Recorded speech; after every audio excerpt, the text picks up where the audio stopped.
স্বাধীনতার ৫৪ বছর পেরিয়ে গেছে, কিন্তু এদেশের জনগণ আজ অবধি পায়নি সুশাসন।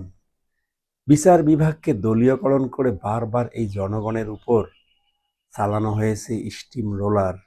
বিভিন্ন সময়ে বিভিন্নভাবে বিভিন্ন আইনের মাধ্যমে জনগণকে গুম, খুন, হত্যাযজ্ঞের মতো অনেক কিছু ঘটনা এদেশে ঘটিয়ে গেছে।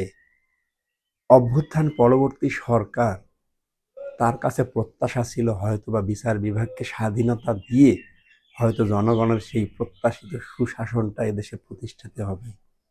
কিন্তু না, এই বিচার বিভাগটা স্বাধীন করার জন্য কত রকমের টালবাহানা আমরা সংসদ ভবনে দেখতেছি।